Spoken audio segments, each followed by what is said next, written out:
Salut à tous, donc combien de véhicules électriques ont été vendus d'occasion les 6 premiers mois de 2019? On va voir ça avec cet article, ça tombe bien, on est samedi, donc le samedi je fais les ventes sur le bon coin de véhicules électriques neufs ou d'occasion, donc depuis des mois et des mois.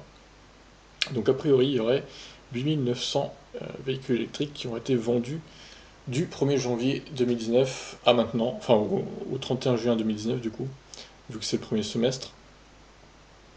A priori, les ventes de voitures électriques d'occasion ont enregistré une belle progression.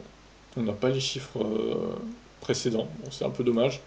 Il faudrait que je recherche voir s'ils y sont, mais je sais pas s'ils ont été révélés ou pas. Je ferai des recherches à l'occasion. Donc évidemment, comme pour le neuf, hein, c'est les Zoé qui sont en tête des ventes. Étonnant. Enfin, en même temps, vu le nombre d'annonces de Zoé qu'il y a sur le bon coin, ça m'étonne pas. Selon les chiffres diffusés par l'association, donc c'est l'AVR France hein, qui a fait le sondage, enfin qui a recensé les chiffres. 8851 véhicules électriques d'occasion ont été vendus en France au cours du premier semestre 2019, soit une progression de 83% par rapport aux 4849 ventes réalisées au cours du premier semestre 2018. Ah oui, quand même, effectivement, c'est beaucoup. En occasion, les ventes de véhicules électriques sont un peu le reflet de celles réalisées en neuf.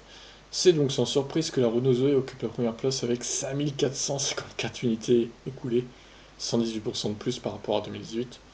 La citadine aux Anges représente 62% des immatriculations de segment. C'est juste énorme. Un succès également expliqué par les offres lancées par le constructeur où la solution locative fait un véritable carton.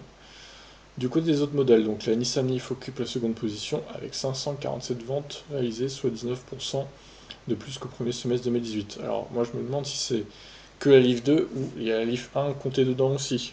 Moi je pense qu'il y a la Leaf 1 et 2 dans ces chiffres. Mais c'est juste incroyable les chiffres parce que la deuxième elle se vend 10 fois moins que la Zoé d'occasion. 5400 pour la Zoé, 547 pour la Leaf, mais c'est délirant quoi. Incroyable cette domination de la Zoé, je comprends pas honnêtement. Ah bah dis donc, la Berline Nippon est suivie par la Peugeot Ion, 391 unités, et les Blue Cars d'Autolib qui trouvent une seconde vie sur le marché de la seconde main avec 373 unités vendues sur les 6 premiers mois de l'année quand même. Avec 329 exemplaires écoulés, la Tesla Model S occupe la cinquième place. Très bien. Bon, les chiffres de l'hybride rechargeable, la Outlander, 504 ventes, la Golf GTE 423, l'Audi e-tron A3 363, la BMW série 2 Active Tourer, Porsche Cayenne hybride rechargeable. Eh bah non. Un Français achète sa première voiture neuve en moyenne à 55 ans. Oh bah j'ai éclaté le record alors. Or ce sont les plus jeunes n'ayant pas forcément les moyens financiers pour acheter un véhicule neuf qui sont les plus enclins à passer électrique. C'est vrai. Les véhicules d'occasion sont donc l'une des solutions pour permettre au plus grand nombre de passer à l'électrique. Et c'est vrai également.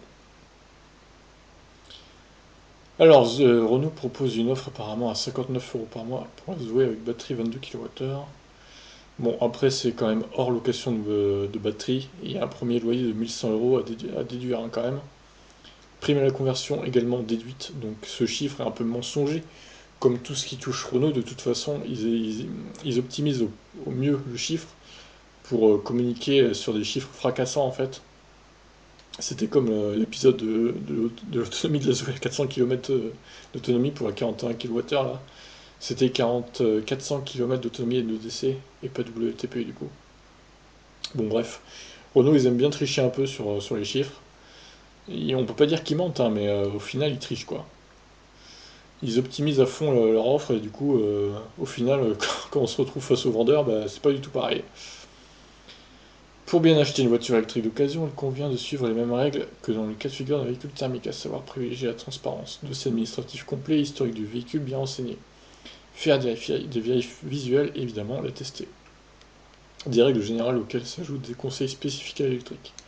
L'AVR France recommande ainsi de commencer par bien se renseigner sur la formule d'acquisition de la batterie, intégrée au prix d'achat ou en location, la durée restant de garantie et de réaliser un essai de plusieurs dizaines de kilomètres. Ouais, je doute que certains vendeurs acceptent de faire des essais de 10 km, hein, honnêtement, faut pas déconner quoi.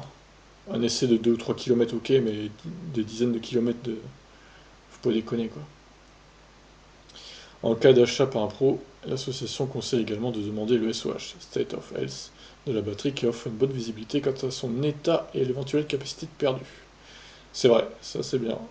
Et il y a même des particuliers qui ont l'onglet Bluetooth là qui est relié à la voiture et qui permet de voir la durée de vie de la batterie, combien de pourcents il lui reste.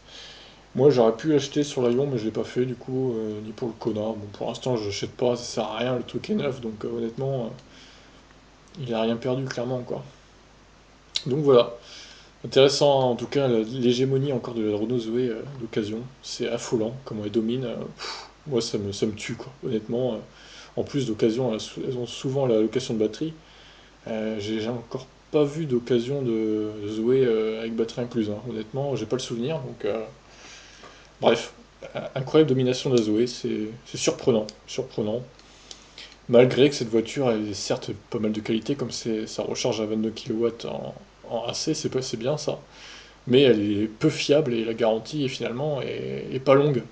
Donc bon, voilà, je suis un peu dubitatif. Bref, n'hésitez pas à réagir sur cette petite vidéo. Et sur les chiffres communiqués, je vous laisse. Ciao.